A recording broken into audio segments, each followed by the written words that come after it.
Welcome to the Leadership Decoded podcast. Here, we give you practical strategies and actionable tactics so that you can lead at your best at work and in your everyday life.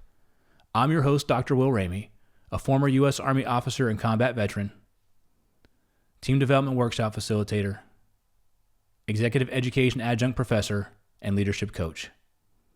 Today, we're diving into an often overlooked topic, self-care for leaders.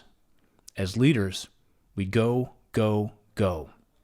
But to serve others at our best, to lead at our best, we have to take care of ourselves. Self-care is an intentional practice. It affords you the ability to recharge, to reset, to be your very best for the teams that you lead. It involves practicing and having habits and rituals and routines that recharge your energy, reduce your stress, and nourish your mind and body. So let's dive in and find out more about self-care for leaders so we can lead at our very best. This episode is brought to you by Sweat Tent, the industry leader of the portable at-home wood-burning sauna. Being a leader can be stressful. That's why I've been a sauna user for many years. Did you know that consistent sauna usage 3 to 4 times a week not only relieves stress and improves sleep, but it also enhances your physical well-being and fosters mental resilience and cognitive clarity to be a better leader. And you no longer have to go to a crowded gym or buy one of those expensive and bulky at-home setups to experience the benefits of a sauna. Sweat Tent is the most portable and affordable at-home sauna on the market. The setup takes minutes and can reach 200 degrees in under 30 minutes. Harness the power of the Sweat Tent sauna to lead with clarity and poise. Sweat out stress, ignite creativity, and emerge a more focused leader. All Leadership Decoded listeners will receive $100 off when you use code LEAD100. Visit sweattent.com today to get $100 off your purchase with code LEAD100 at checkout. Again, that's sweattent.com to get $100 off with code LEAD100. Sweat Tent, improving your ability to lead at work and in your everyday life. At its core, self-care is an intentional practice. And let me give you a hint. It's not a spa day. Some corporations, when you talk about wellness and well-being and caring for yourself, they think it's about pampering. They think it's about, being able to have a self-care Sunday and face masks and spa days.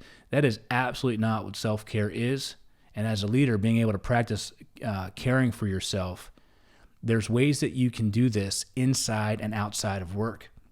Self-care is about carving out those moments in your day while you're at work, to find those moments of being able to find some sunshine and vitamin D, go talk to somebody about non-work topics for a bit, and outside of work to where you're nourishing your body with a healthy diet, you're moving your body through exercise, whatever works for you so that you can reset yourself and feel the head, heart, body connection so you can keep going and striving and be a high performer. I tell you, this is not something I practice, and where I see people failing is the same spot I failed early on in my career until I had that light bulb moment. As people are emerging leaders, as you are that middle leader and you're trying to climb this rung and you're trying to strive for career progression, you will go. You'll work the extra hours. You'll work the late nights. You'll always go from meeting to meeting. You'll give your space and time for others, right? Because that's what you feel right looks like. You're serving others. You're eating at your desk and you're grabbing the first, quick meal that you can find.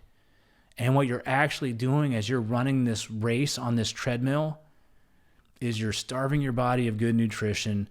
You're starving your body of sunshine and sunlight. You're not making meaningful connections because you're just moving from one thing to the next. I suffered from this personally as a leader. I would work.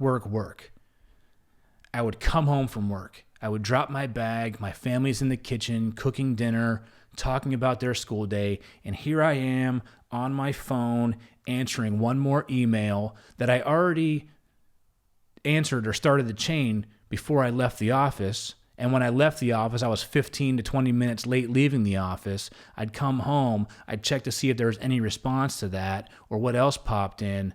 And as I'm doing that, my kids are trying to tell me about their day. My wife's trying to tell me about her day. And here I am, yep, sounds good. and I'm not there. I'm not present. So I'd finally put that phone down. I'd have a conversation with my family. I'd have dinner. We'd spend some time together. They would go to bed. I'd look one more time. Let me just see if there's anything that happened. In the 5 hours from when I left work till when I have to go to bed, if there's anything that needs my attention. And I would get right back into work mode, and I'd fire off those emails. And I'd go to bed thinking about work. And I'd wake up thinking about work. And that cycle would repeat itself. And I found myself with high blood pressure, overweight, sacrificing my workout time, and being irritable and moody and bringing that home to my family. I wasn't taking care of myself. But boy, oh boy, did I get promoted. I was a high-performing, high-achieving individual. At what cost? I'm here to tell you that you can do both. And by setting the example of self-care inside and outside of work, not only will you be able to do both, but your team members will see that. The team members that you lead will see that. And now they'll have a positive representation of what self-care looks like, and they'll be able to emulate that. You'll be the positive example of how to be able to progress through your career, get the results you're looking for, and maintain healthy habits. There are very small shifts that you can implement into your rituals and routines to take care of yourself. So let's dive into some of these essential tasks and these essential practices that you can put in place every day so that you can be at your very best for your team and for your family. Let's look at what you can do outside of work. So prioritizing sleep first and foremost. Aim for 7 to 9 hours of sleep if at all possible, right? Quality sleep each night to recharge your body, to recharge your mind. You can read article after article about the health benefits between weight loss, metabolism, cognitive functioning of a good night's rest. There's plenty of products on the market right now to help you monitor the quality of sleep and find that sweet spot that works for you. I say have a routine. One thing that worked best for me, where I had better quality sleep, was not checking my work email 2 hours prior to when I planned to go to bed. I disconnected. Mentally, physically disconnected from work, which allowed me to go to sleep. I set and closed out my day. The next thing you can do outside of work is move your body. Engaging in regular physical activity, whatever works for you. It doesn't have to be CrossFit. It doesn't have to be anything crazy. It has to be what works for you that you can do consistently. Personally, I get up, I work out before my work day starts. I do this because being a father and a husband, I've got responsibilities to take kids to softball games, to golf, to band practice. My time is not of my own when I'm home, but I've got to make sure I get my workout in. So I'm up at 4 a.m. I'm at the gym by 5. I get a good solid 45 minutes of work in, and then I'm at my desk ready to go for the day. I like to do functional fitness mixed with cardio. So I'll do circuit training, treadmill, cardio, rodeos. Variety for me is the spice of life in the gym. Find what works for you. You've got to be able to do yoga or stretching or walking, something simple that you can build into your routine in a time that you can consistently show up. The next is nourish your body. Eating a balanced diet rich in fruits and vegetables, whole grains, lean proteins, staying hydrated, and limiting caffeine and alcohol intake. I'm not a dietitian. I know a few good ones. If you're looking for one, by all means, reach out to me and I'll connect you. But I do know that there is a difference in how I feel. There's a difference in how I think when I'm eating healthy versus when I'm not. When I'm eating throughout the day, fruits, vegetables, and lean proteins versus when I'm eating chips and crackers and saturated fats. I know that there's a difference in my performance as a leader. The next is being able to practice mindfulness. Making time in your day to take a pause and to do some breath work. It doesn't take long. 5 minutes. Do some box breathing, right? There's box breathing techniques that you can do. For more on that, you can check out my blog at OnTheStacks.com to infuse mindfulness practices into your leadership routine, right? But making time to disconnect from work, to set the room up, 5 minutes time to breathe in, breathe out, and let that oxygen refresh, replenish, and rejuvenate your bloodstream, the blood flow, and your heart rate to bring that down. And then outside of work too, hitting the sauna, right? I'm a big advocate of the sauna. It's got research-backed evidence of healthy outcomes. Less risk of Alzheimer's, less risk of heart disease. For me, I have high blood pressure. Hitting the sauna 10 to 15 minutes is a great way for me to reduce that and to also combine and habit stack. Inside the sauna, I do my box breathing. So I'm getting a 2-for-1 of self-care in that moment. Let's shift inside of work, right? You can set boundaries. It's okay to say that you're unavailable. It's okay to have dedicated time to shut down, to unplug, to disconnect. It's okay to have time for you to check in during off work hours if you absolutely have to, and then cut off.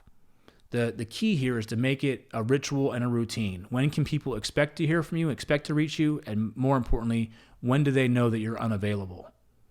I have put in my email response, I'm out from such and such date to such and such date. I will not have access to my email. If it's an emergency, call me or call this number.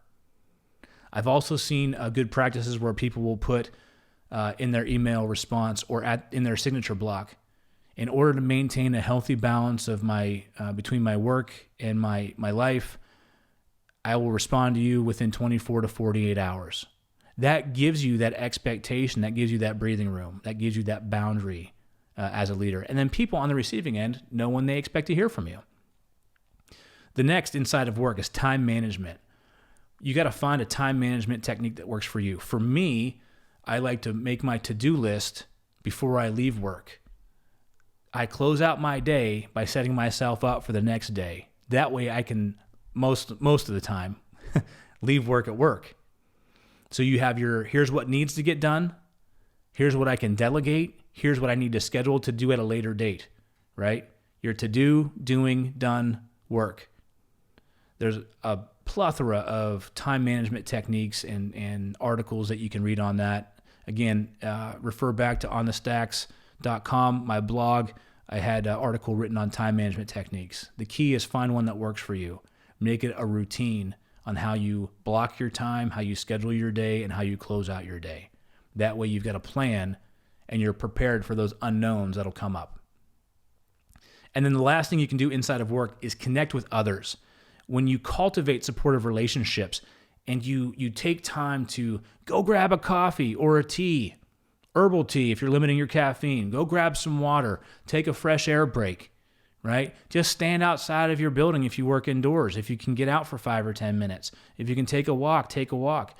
But grab somebody and go with them and ask them about their day, ask them about their work. Find some positive, hunt for the good stuff in other people's lives and share what's good in yours. You know, carving out that time and finding someone to laugh with has been proven to be a mood booster. And I would challenge you to ask yourself, do you have a best friend at work? And do you make time to laugh and share some humor throughout your workday? If you want to successfully implement a self-care plan, you need to develop and change your routines and rituals. It's going to take time to establish that. It's going to take about 3 weeks for you to be able to turn a new habit into a sustainable habit. So find what works for you, carve out your time, adjust your routine, and stack your habits one on top of each other so you can stack those wins for the day from the time you get up till the time you lay your head down at night. I would encourage you to embrace self-care and think of it not just as an add-on, but it is an essential part of your leadership journey. Think about how you can show up for your team, how you can serve them well, how you can be at your best. You can't be at your best and drive as hard as you want to drive and go as far as you want to go if you're not taking care of yourself. Take care of yourself, share what works for you so that you can help take care of others. Thanks for tuning in to today's episode of Leadership Decoded here in the Loop Internet Studio. If you found value and enjoyed today's episode, share it across all social media platforms. Download and save it, share it with other leaders. We also want to hear from you, so leave us a review, comment, let us know how we're doing. You can follow hashtag Leadership Decoded and hashtag OnTheStacks. Drop us a comment across all of our social media platforms. And if you're a team leader, a business owner, or an organization that's looking for some team building, team development workshops, and you want to get after some of those collaborative, cohesive communication aspects of leading and working together as a team, I want to work with you. I provide highly engaging, creativity-infused team development workshops that will deliver the performance results you're looking for. You can connect with me on LinkedIn at Dr. Will Ramey or email me at will@onthestacks.com. Thanks for listening to Leadership Decoded, and I'll see you the next time you press play. I'm your host, Dr. Will Ramey.